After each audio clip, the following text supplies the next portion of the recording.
In the early hours of June 21st, 1582, the most powerful man in Japan went to sleep in a temple in Kyoto with fewer than 200 people around him. By mid-morning, the temple was a smoking ruin, and the soldiers who'd torn it apart were sifting the ashes for his body.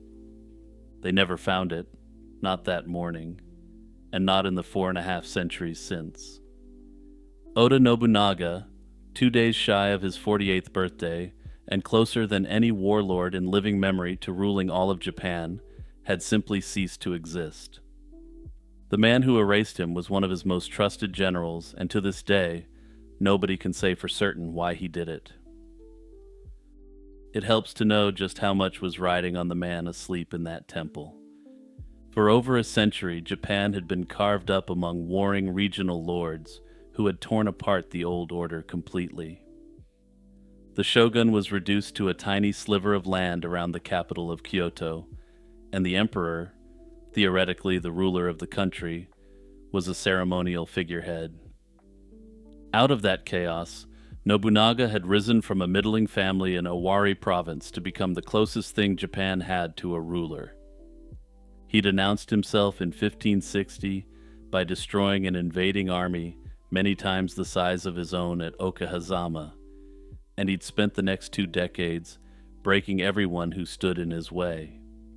He burned the ancient monastic complex on Mount Hiei in 1571 when its warrior monks defied him. He drove the last Ashikaga shogun out of Kyoto in 1573, effectively ending a dynasty that had governed Japan for over 2 centuries. At Nagashino in 1575, his massed matchlock gunners dug in behind wooden palisades and shredded the finest cavalry in the country. After that, Nobunaga turned the remainder of his years in power into a prolonged series of campaigns to mop up his remaining foes. By the spring of 1582, the endgame was in sight, since the Takeda clan, once his most dangerous rival, had been wiped out that spring. His armies were pushing outward in every direction at once, a factor that would be of huge importance to Nobunaga's death. Hideyoshi, his brilliant general of common birth, was far to the west besieging Takamatsu Castle against the Mori clan. Shibata Katsui was fighting the Uesugi clan in the north, and another force was assembled at the ports near Osaka, preparing to invade the island of Shikoku. Every serious concentration of Oda military power was days or weeks away from the capital. Nobunaga himself was traveling west to oversee the Mori campaign in person. On the way, he stopped in Kyoto and lodged where he usually lodged, at a Buddhist temple called Honnoji, a fortified but hardly impregnable compound in the middle of the city. Estimates of his entourage run from a few dozen to around 150 to 200. In his own capital, surrounded by provinces he controlled completely, he had no reason to bring more men along. And even if he wanted to, he couldn't, because his men were busy mopping up the remainder of resistance to his ambition to rule over all of Japan. The man responsible for what happened next wasn't an obvious traitor by any means, which makes sense because Nobunaga was paranoid about turncoats in his midst. Akechi Mitsuhide was probably in his 50s, a general with a list of accomplishments most of his peers envied. His early life is poorly documented, but he seems to have come from a minor branch of a distinguished family in Mino. He spent years as a wandering, masterless samurai before finding his footing. He entered Nobunaga's orbit in the late 1560s as a go-between for Nobunaga and the last Ashikaga shogun during the brief window when the two were allies. When that alliance collapsed, Mitsuhide chose Nobunaga, and Nobunaga rewarded him lavishly. He was among the first of the Oda vassals to be granted his own castle domain at Sakamoto on the shore of Lake Biwa. He later subjugated the province of Tanba and ruled it well enough that locals honored his memory for generations. He was also, by the standards of his class, an intellectual, proving that warriors do indeed read books. It's important to remember that during the Warring States period, samurai didn't have time for the scholarly pursuits they would become known for during the Edo period. Mitsuhide composed linked verse with the finest poets of the day, practiced the tea ceremony, and corresponded with Kyoto court aristocrats. The Jesuit missionary Louis Frois, who knew the Oda court firsthand, sketched him as a shrewd and secretive man, skilled at intrigue and not much loved by his fellow generals. The missionary had him pegged as an outsider, someone who'd climbed through the ranks on pure ability, rather than as a fact of his birth, though he was, of course, born into the samurai class. At the end of May 1582, Nobunaga ordered Mitsuhide to march his forces west and reinforce Hideyoshi at Takamatsu. Mitsuhide went home to his castle at Kameyama to gather his men, and while the army assembled, he did something that's been argued over ever since. He climbed Mount Atago near Kyoto, prayed at the shrine, and hosted a gathering of Renga poets. The opening verse he contributed reads, on its surface, as a gentle observation about summer rains in the 5th month of the lunar calendar. But the first word puns on the name of his ancestral clan, and the middle phrase can be heard as a claim to rule the realm. Read it one way, it's a nature poem, but read it the other way, it's a declaration of intent, recited in public, days before the deed. Historians still can't agree on whether the double meaning was planned, simply the sort of pattern that becomes visible only in hindsight. Personally, I think the timing is a little too perfect to be a coincidence, but that, of course, isn't hard evidence. On the night of June 20th, Mitsuhide's army of roughly 13,000 men left Kameyama, supposedly bound for the Western Front. There was a fork in that road, quite literally. And instead of turning southwest toward the Mori territories, the columns moved east, over the mountains, toward Kyoto. Later chronicles supply the famous moment where Mitsuhide reveals the truth as his men cross the Katsura River, telling his officers that their enemy was waiting at Honnoji. Whether he said anything of the kind is impossible to verify, and the line first appears in accounts written long after the fact. What does seem clear is that the ordinary soldiers weren't told the target. One of the few participants who left an account recalled assuming they'd been sent to attack Tokugawa Ieyasu, the eventual final unifier of Japan. Ieyasu was an ally of Nobunaga, but there had been significant tensions between the two men, so a surprise attack on his forces seemed logical. Before dawn on June 21st, the army flowed into the sleeping capital and sealed off the temple district. By the time anyone inside Honnoji understood what was happening, the compound was surrounded. Our best account of what happened inside comes from the Shincho Koki, a chronicle compiled by Ota Gyuichi, a former attendant of Nobunaga, who gathered testimony from survivors. Importantly, this included the women of the household, who were allowed to flee. According to that account, the first noises were mistaken for a drunken quarrel among the servants. Then came the volleys of gunfire, and an attendant's report that the men outside appeared to be flying Akechi's banner. Nobunaga's response, in every version we have, was coldly composed, and he's said to have concluded there was no way out almost immediately. He took up a bow and fought from the veranda until the string snapped, then fought on with a spear until a blade caught him in the elbow. Badly wounded, he withdrew into the burning interior of the temple and committed seppuku, the ritual of the samurai class that allowed him to preserve honor in defeat. Louis Froy, drawing on reports from the Jesuit mission a short distance away, recorded a slightly different version assembled from hearsay. In that version, Nobunaga took an arrow in the side while in his private bath and fought with a pole weapon until wounded in the arm. On the essential point, though, the sources converge. The temple burned to the ground, and no recognizable trace of Nobunaga was ever recovered from it. The disaster wasn't finished. Nobunaga's eldest son and designated heir, Nobutada, was staying nearby with a modest force. Instead of running, he pulled his men into a fortified palace at Nijo and made a stand against impossible numbers. It bought nothing but a dignified end, and by the middle of the day he was eliminated too, and with him, the Oda succession. For Mitsuhide, the missing body was more than an eerie footnote. In 16th century Japan, the elimination of another great samurai had to be legitimized by proof, and the proof was a head.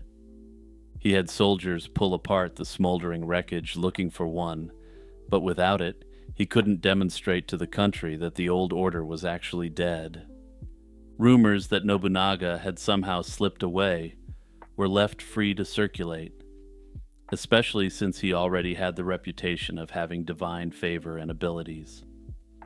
That rumor, however, would come to nothing, and virtually every historian accepts that Nobunaga Oda perished during the Honnoji incident.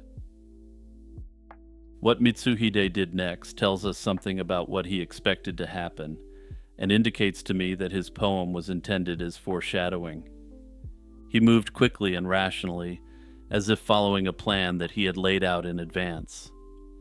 He seized Nobunaga's treasure-filled castle at Azuchi, distributed silver to the court and the great temples, and sent letters in every direction seeking allies.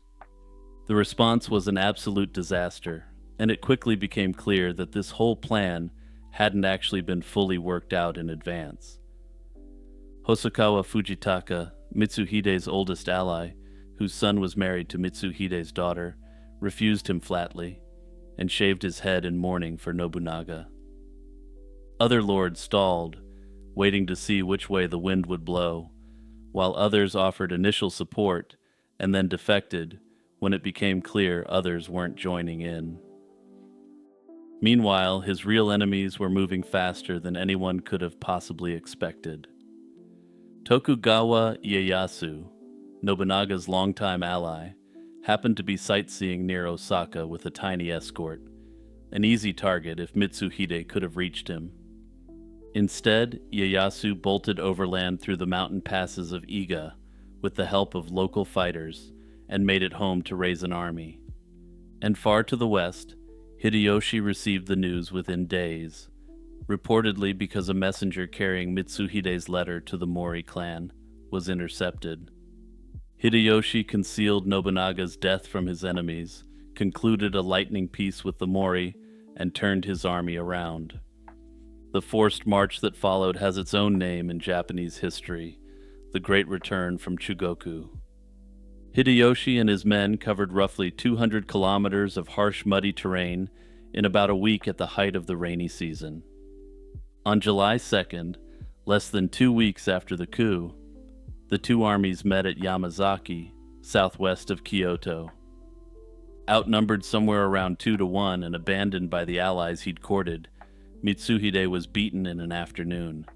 He fled the field toward his castle at Sakamoto, and in the darkness near a village called Ogurusu, he was speared in a bamboo grove by peasants hunting defeated samurai for bounty.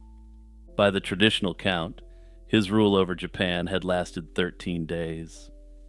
The Japanese language still remembers it with an idiom about a 3-day reign, shorthand for any triumph that evaporates before it can be enjoyed. The saying compresses the timeline. You win the first day, you spend a day trying to hold on to power, and on the third, you're banished into the dustbin of history. Over the following centuries, the Honnoji incident has become fertile ground for speculation. The two best sources, Guichi's Chronicle and the Jesuit reports, were written close to the events by people with real access, and both tell us in some detail what happened. But neither tells us why, since Mitsuhide left no confession, and nearly everyone who might have known his mind was dead within 2 weeks of the attack. The oldest explanation for why the betrayal occurred is personal hatred, and the stories are vivid, though perhaps of dubious historicity. One tale tells of Nobunaga ruthlessly mocking Mitsuhide's bald head in front of his other retainers. Another has Nobunaga throwing him out of a banquet over Mitsuhide's men procuring poor quality fish for the feast. Other popular narratives have Nobunaga roughing up Mitsuhide in front of his other men, essentially using him as a human punching bag for entertainment. The darkest narrative has Mitsuhide's mother being offered up as a collateral during negotiations, and Nobunaga turning around and executing the hostages the other side offered up. This, of course, meant that Mitsuhide's mother's head would be up on the chopping block as well. Now, all these stories make Nobunaga look terrible, but the trouble is, there's a good chance that none of them are true. The hostage narrative and most of the insults appear only in much later Edo sources and look suspiciously like dramatic invention. The one contemporary anchor comes from Louis Frois, who recorded that Nobunaga rose in anger over some remark of Mitsuhide's, and Nobunaga reportedly kicked him. Nobunaga was famously volcanic toward his subordinates, so some humiliation is entirely plausible, but whether it was enough to justify annihilating him is another question. A second school says the motive was simply ambition meeting opportunity. For one brief window, every major Oda army was pinned down far from Kyoto, and Nobunaga, the man who was about to be unassailable, was sitting in an unfortified temple with a small guard. Mitsuhide happened to command the only substantial force within striking distance, and his men were personally loyal to him. A man of his intelligence could see that such a chance would never come again, especially since Nobunaga was on the cusp of complete unification of Japan. This seems logical and entirely plausible, but the strongest objection from historians is how badly prepared he was for the aftermath. He'd secured no allies in advance and seems to have misjudged everyone he counted on, which suggests a decision made in days, rather than a plot nurtured for years. While he clearly had some sort of plot in mind, everything suggests Mitsuhide relied upon a number of assumptions that simply didn't break in his favor. Among many modern Japanese historians, the current favorite explanation for the betrayal involves the island of Shikoku. For years, Mitsuhide had served as Nobunaga's diplomatic channel to Chosokabe Motochika, the daimyo conquering that island. The connection ran through family, since a close relative of Mitsuhide's senior retainer was married to Motochika. Around 1581, Nobunaga abruptly reversed his policy and began organizing an invasion. A cache of letters discovered in 2014 shows the Chosokabe side backing down and offering to comply just weeks before the coup, with Mitsuhide's people desperately mediating. It didn't matter, and the invasion fleet was scheduled to sail for Shikoku almost simultaneously with the morning Mitsuhide attacked. If this theory is correct, the coup was an act of self-preservation, since the invasion of Shikoku indicated Mitsuhide's standing with Nobunaga was collapsing. Nobunaga, for his part, wasn't the sort of ruler who had any interest in keeping people who were no longer useful to him in his service. Mitsuhide may have seen this as a prelude to Nobunaga moving against him, though we have no evidence to suggest that Nobunaga had planned to do that. A further family of theories casts Mitsuhide as a defender of something Nobunaga was about to destroy. Nobunaga's relations with the imperial court were strained in his final years. Scholars have argued that elements around the throne feared he meant to subordinate the emperor entirely. While the emperor had long been the ruler of Japan in name only, he was, officially at least, still in charge of the country. If this theory is correct, Nobunaga may have planned to reduce the emperor to an officially ceremonial role, something that Mitsuhide may have found objectionable. Others point to the exiled shogun, and in 2017, the historian Fujita Tatsuo drew attention to an original letter in Mitsuhide's hand. It was written 10 days after the coup to a leader in Ki province, in which he appears to frame his actions around restoring the deposed Ashikaga shogun to Kyoto. Skeptics reply that a man scrambling for allies will say whatever the recipient wants to hear, and a letter written after the deed proves little about the intent before it. Personally, I don't think there's anything to suggest that Mitsuhide betrayed Nobunaga to either defend the emperor or restore the Ashikaga to power. There's simply absolutely no evidence from before the coup to suggest that this was his intention. That one scrap of evidence after is the pleading of a desperate man who knew that the walls were about to cave in on him. Beyond these more well-established theories sit shadowy explanations for what happened, things that only have the faintest circumstantial evidence. Hideyoshi profited more than anyone alive, and moved with a speed that struck contemporaries as miraculous. Some have wondered whether he knew in advance, though his rapid peace with the Mori is well explained by luck and talent. Under this theory, Hideyoshi may have agreed to the coup, but then double-crossed Mitsuhide at the very last minute. Tokugawa Ieyasu had a motive too, since the deaths of his wife and eldest son 3 years earlier were traditionally blamed on Nobunaga's demands. But Ieyasu's forces took serious casualties in the week after the coup, which is a strange position to be in if he was truly involved in the plot. A few writers have even implicated the Jesuits, and by this time, a fairly significant minority of daimyo and samurai had become Christians. Under this theory, the Jesuits wanted a Christian daimyo in charge of Japan, rather than Nobunaga.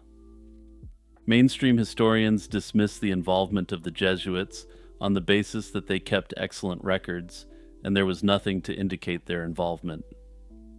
They also dismiss it because Nobunaga was remarkably tolerant of Christianity, with him viewing it as a natural counter to the power of Buddhist institutions. And then there's the strangest postscript of all. There's a theory that holds that Mitsuhide never died at Ogarusu at all, that the man speared in the bamboo was a double.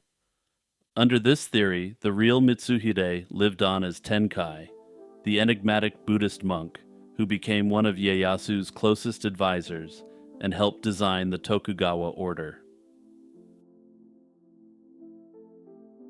Hey everyone, it's Jimmy here with my usual reminder to hit the notification bell and the subscribe button. Also, don't forget to recommend any historical topics you'd like to see me cover on my channel. Sometime around the year 1008, in a mansion in Heian-kyo, the city we now call Kyoto, a woman was called away to attend her empress. While she was gone, someone slipped into her room and went through her things. The intruder was the most powerful man in Japan, and what he carried away was the unfinished draft of the book that would become the most celebrated work in Japanese literature. That book would, according to some scholars, be the first modern-style novel in human history. Despite this monumental achievement, we don't know one of the most significant things about this writer, and we don't know, to what extent exactly, she wrote this legendary book. The tale of Genji runs to 54 chapters, well over 1,000 pages in modern English translation. It follows the life, loves, and slow unraveling of Hikaru Genji, the radiant son of an emperor, across roughly 70 years and some 400 characters. It was written in the early 11th century, at the height of Japan's Heian period, and readers have been arguing about it ever since. The author is known to history as Murasaki Shikibu, but the problem is that, despite what it sounds like, that isn't a name at all. Aristocratic women in Heian Japan almost never had their personal names written down, and were identified instead by the offices their male relatives held. Shikibu points to the Ministry of Ceremonial Affairs, where her father served. Murasaki, for its part, was apparently borrowed later from one of the characters from the book she wrote. Calling her Murasaki Shikibu is a bit like calling an anonymous author the minister's daughter, you know, the one who wrote that book with that character everyone remembered. What we can reconstruct is this. She was born in the 970s into a minor branch of the Fujiwara clan. Her father, Fujiwara no Tamatoki, was a scholar of Chinese literature and a middling provincial official. She reportedly picked up classical Chinese by listening in on her brother's lessons and learning faster than he did, which prompted her father to lament she hadn't been born a boy. She married an older distant relative, Fujiwara no Nobutaka, around 998, had a daughter a year later, and lost her husband to an epidemic 2 years after that. The widely accepted view is that she began writing Genji in her widowhood, and she distributed them or read from them in a serialized way. The early chapters made her famous enough to get her recruited, around 1005, into the entourage of Empress Shoshi. Shoshi's father was Fujiwara no Michinaga, the man who effectively ruled Japan through his daughter's imperial marriages. He's also the man who later walked out of a room with her now legendary manuscript. Now for the strange part. The tale of Genji carries no signature, and no contemporary document states plainly who wrote it. The entire case for authorship rests on a diary that was written by the writer of Genji herself. Between 1008 and 1010, the woman we call Murasaki kept a court journal, known today as the Murasaki Shikibu Diary. It mostly records the ceremonies around the birth of Shoshi's first son, but tucked into it are 3 moments that pin down everything we think we know about her. First, at celebrations in late 1008 for the newborn prince, the senior courtier Fujiwara no Kinto peered in at the ladies-in-waiting. He asked whether young Murasaki was in attendance, teasing the author by addressing her as her own character. It's the earliest datable reference to the tale of Genji anywhere in history. It's also the first recorded instance of an author of a work being referred to by the name of a character they created, which is an odd little trivial fact. Second, she records that Emperor Ichijo, hearing Genji read aloud, remarked that its author must have read the Chronicles of Japan, the official histories written in Chinese. Another lady-in-waiting then spitefully spread the nickname Lady of the Chronicles, since pursuit of Chinese language scholarship was considered a male domain. Her learning was a rumor she had to manage, and if her diary is accurate, there was some significant jealousy over the acclaim it won her. Third, there's the theft, and she writes that while she was attending the Empress, Michinaga went into her room. He found the manuscript of the tale of Genji she'd stashed there and handed it off to his second daughter, Kenshi. What alarmed her, by her own account, was that this was the unrevised working draft which had never been intended for anyone else's eyes. A rough version of her life's work was now circulating beyond her control, and she worried it would damage her reputation. There's also one outside witness who made an early reference to the tale of Genji. The author of the Sarashina Diary, a provincial governor's daughter, recalled receiving all 54 chapters of Genji in a chest around 1021. She wrote that she read them obsessively behind her curtains, so that no one else would think that she was bookish. So by 1021, we know that Genji existed in full, and before that, nearly everything runs through Murasaki's own diary. Not a single page of the tale of Genji survives in the author's handwriting, and no complete 11th century copy exists. The oldest physical witnesses to the text are excerpts copied into a set of lavish illustrated hand scrolls made around the 1120s, a century after composition. For complete texts, we have to wait 200 years for a copy we can actually get our hands on. In the early 13th century, the poet and scholar Fujiwara no Teika gathered the circulating copies and found them in disorder, riddled with variants and copyists' errors. He produced a corrected edition, the so-called blue cover text, and virtually every modern edition and translation descends from his editorial decisions. A rival version, known as the Kawachi text, was assembled a generation later by a competing scholarly family, and the two don't fully agree. In other words, the Genji we read is a 13th century reconstruction of an 11th century book. If the manuscript trail is thin, the text itself is stranger in what it tells us. Scholars noticed centuries ago that Genji doesn't quite behave like a book written by one hand in one continuous effort. The internal chronology stumbles in places, with characters' ages that don't add up between certain chapters. Some chapters run parallel to others rather than in sequence, as if slotted in later. Genji appears to die between chapters, in a blank space marked by a chapter called Kumogakure, or Vanished into the Clouds, which consists of a title and no text. Whether that chapter was lost, suppressed, or deliberately never written is an open question, and medieval readers speculated about it just as modern ones do. The final 10 chapters abandon Genji's dazzling world entirely, following two younger men through a darker and more claustrophobic story set in the village of Uji. To many readers over the centuries, those last chapters feel like the work from someone with a different sensibility. Yosano Akiko, the poet who produced the first modern Japanese translation of Genji in the early 20th century, became convinced that Murasaki wrote only the earlier portion of the tale. The later chapters, including the Uji sequence, she credited to Murasaki's daughter, known as Daini no Sanmi, a celebrated poet in her own right.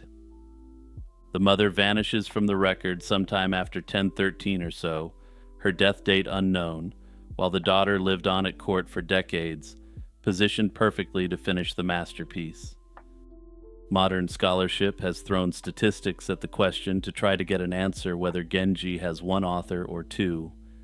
Computational studies comparing vocabulary and grammatical habits across the chapters have tended to support a single author for most of the book.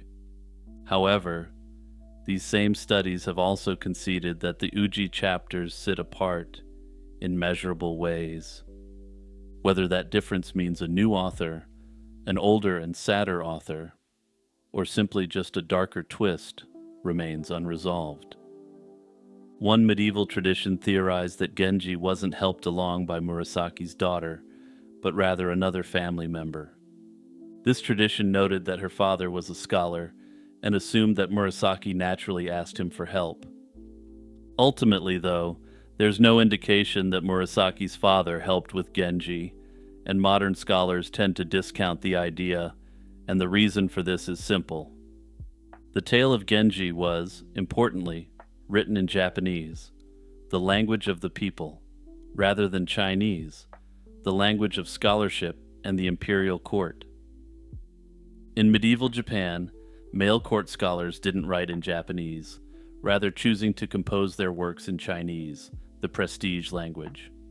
As such, the only people at court who achieved a high degree of written proficiency in Japanese at court were women. All this brings us back to that night when that powerful man walked out of her room with the unrevised manuscript. Every question about Genji's authorship eventually passes through that single recorded moment, and there's more than one way to interpret it. The first theory is the power move, since Michanaga's daughter, Kenshi, was headed for the crown prince's household around 1010. A copy of the court's most fashionable book made a perfect prestige gift for her new salon. In this reading, Michinaga treated the manuscript the way he treated everything else at court, as an asset he was entitled to, and the author's consent wasn't a consideration. Another theory turns on the fact that a 14th century genealogy lists Murasaki as Michinaga's concubine. Under this theory, he may have been the one who sponsored the work, and he may have stolen the manuscript to give to his daughter to have her revise it to be more favorable to him. If this is correct, then that may explain why centuries later, two different versions of the text were circulating. It may also mean that Kenshi, or perhaps one of her ladies-in-waiting, may have also authored part of the text. Still another theory claims that Michinaga didn't truly steal the manuscript at all, and suggests that this alleged theft is actually proof of Murasaki as the only author.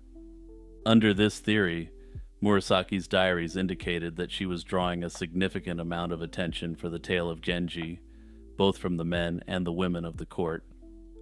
At the time, this wasn't necessarily seen as a good thing, as it violated court social norms around modesty. Having Michinaga quote-unquote steal the manuscript and circulate it through his daughter was a way for Murasaki to preserve her courtly modesty while also taking ownership of the book. After all, she could simply say that yes, it was her writing, and she agreed it was improper that she was getting so many accolades for it, but that she never intended for it to be widely circulated. In the end, regardless, we don't really know what Murasaki Shikibu's name was, or if she was the sole author of Genji. What we can say with certainty is that the people around her at the time believed that she was the sole author, and that many scholars believe that it's the first modern novel.